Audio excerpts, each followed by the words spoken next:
Hello students, आज इस video में हम हेनरी नियम व उसके आंकिक प्रश्नों की चर्चा करेंगे। तो आइए देखते हैं हेनरी नियम को। हेनरी नियम क्या कहता है? हेनरी नियम ये कहता है कि किसी भी विलयन में नियत ताप पर या निश्चित ताप पर किसी भी गैस का आंशिक वाष्प दाब, ठीक है, P, ये किसी भी गैस का आंशिक वाष्प दाब है, किसी भी गैस का जो आंशिक वाष्प दाब है या गैस के मोल अंश x के समानुपाती होता है। ठीक है, यहां पर आपको ध्यान रखना है P जो है ये क्या है, आंशिक वाष्प दाब है, खास बात है, आंशिक वाष्प दाब है। ठीक है, और x क्या है? x है गैस का मोल अंश, गैस का मोल अंश। ठीक है ना, जो गैस घुल रही है, विलेय गैस का मोल अंश और विलेय गैस का ही आंशिक वाष्प दाब, जो गैस घुलने वाली है उसी का आंशिक वाष्प दाब। ठीक है, तो P is proportional to x। ठीक है, ये होता है हेनरी नियम। अब इसको हम और आगे करेंगे, जब ये चिन्ह हटेगा P हो जाता है या P बराबर KHX। ठीक है ना, जहां पर KH क्या है, यही है हेनरी कांस्टेंट। ठीक है, यही है हेनरी कांस्टेंट। ठीक है, या आप इसको ऐसे भी लिख सकते हैं, या x बराबर आपको चाहिए तो x बराबर हो जाता है 1/kh into P, 1/kh into P. X बराबर क्या हो जाएगा? 1/kh इंटू पी हो जाएगा। ठीक है, तो मुख्य रूप से जो हेनरी लॉ है इसको आपको ध्यान में रखना है। ठीक है, कि P बराबर होता है KHX, जहां x क्या है, गैस का मोल अंश है, और P क्या है, गैस का आंशिक वाष्प दाब है। ठीक है, x बराबर 1/kh इंटू पी। ठीक है, ये क्या है, गैस का आंशिक वाष्प दाब। ठीक है, इसे आप नोट करेंगे। अब देखिए थोड़ा सा और देखते हैं इस पे और क्या क्या चीजें हो सकती हैं, इस पे ध्यान देंगे। यहां पर है P बराबर KHX। ठीक है, यहां पर देखिए जो KH है वह x से व्युत्क्रम अनुपात में संबंधित है। यदि KH का मान बढ़ता है तो x का मान घटेगा। ठीक है, यानी x की विलेयता या मोल अंश के मान घट जाएंगे। ठीक है, यहां पर टेम्परेचर का भी प्रभाव होता है। यदि मैं यहां पे लिख रहा हूं, नोट करेंगे, यदि ताप, ठीक है ना, ताप व KH, यदि ताप, टेम्परेचर व KH का मान आप बढ़ाते हैं, ठीक है, तब x गैस, तब गैस के x या विलेयता का मान, ठीक है, या विलेयता का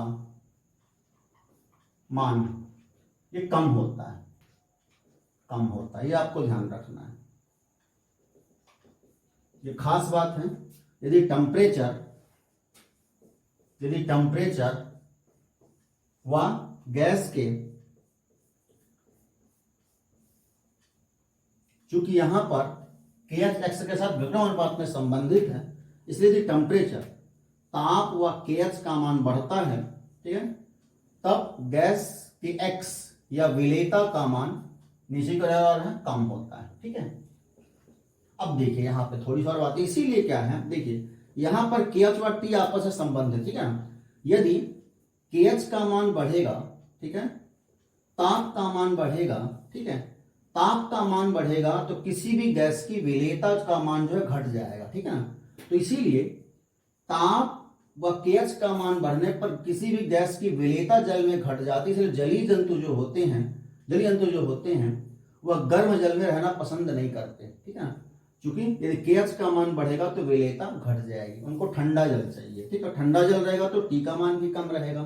ठीक है ना, अब देखेंगे इसके अलावा और क्या चीजें हो सकती हैं। मैंने बताया P बराबर होता है KHX। ठीक है ना, क्योंकि P बराबर होता है KHX। ठीक है, अब देखिए यहां पर x के बराबर क्या, x बराबर क्या होता है आपको पता है, x बराबर होता है ये विलेय का मोल अंश होता है। ठीक है, तो इसके बराबर क्या होता है, गैस के मोलों की संख्या बटे गैस के मोलों की संख्या प्लस जल के मोलों की संख्या। ठीक है, लेकिन यहां पर क्या है कि जल के मोलों की संख्या की तुलना में गैस की मोल संख्या बहुत कम होती है। ठीक है, इसलिए वहां पर हम गैस के मोलों को नगण्य मान सकते हैं। ठीक है, और केवल n गैस अपॉन NW रख सकते हैं x के स्थान पर। ठीक है ना, क्योंकि P बराबर होता है KHX। ठीक है ना, या P बराबर हो जाएगा KH इंटू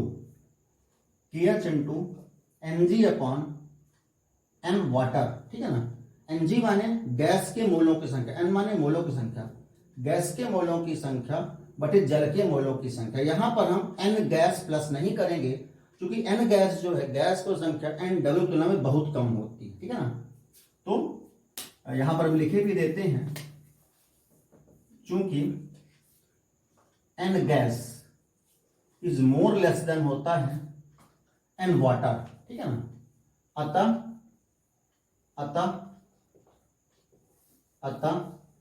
हर में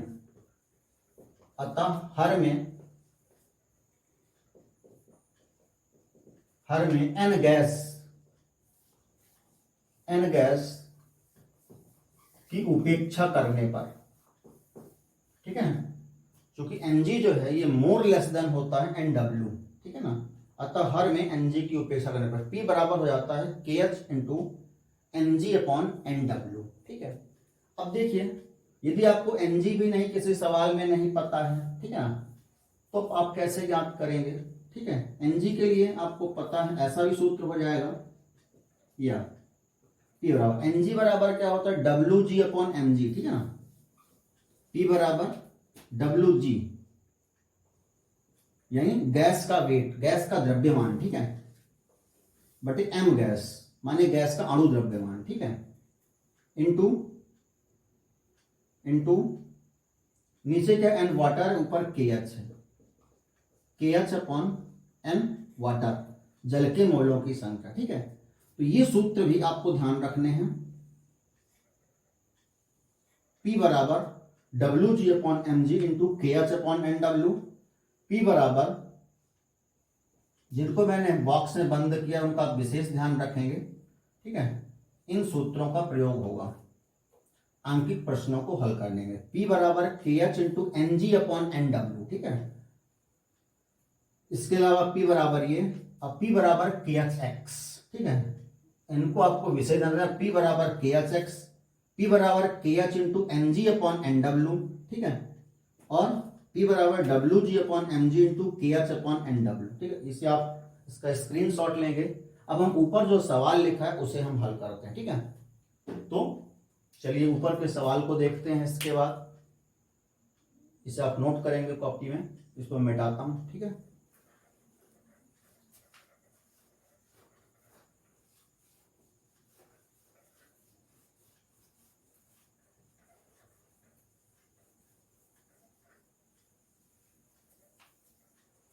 देखिए सवाल क्या कहता है, सड़े हुए अंडे जैसी गंध वाली विषैली गैस H2S गुणात्मक विश्लेषण में उपयोग की जाती है। यदि H2S गैस की जल में STP पर विलेयता 0.195 मोलर हो तब KH की गणना, इसमें KH की गणना करनी, ठीक है ना।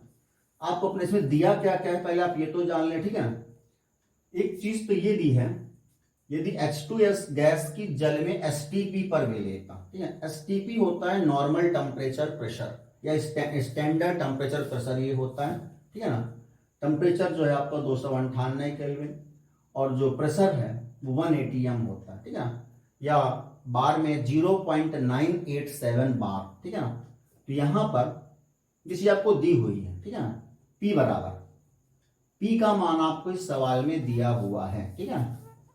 इसे जब हम हल करेंगे तो P बराबर आपको दिया हुआ ये मान के चलेंगे 0.987 बार, ठीक है, क्योंकि STP पर है ये, ठीक है ना। विलेयता 0.195 मोलर है, ठीक है ना। यहां पर जो है तो आपको मोलों की संख्या दी हुई है, ठीक है ना। ये क्या है, मोलों की संख्या है गैस के, ठीक है ना।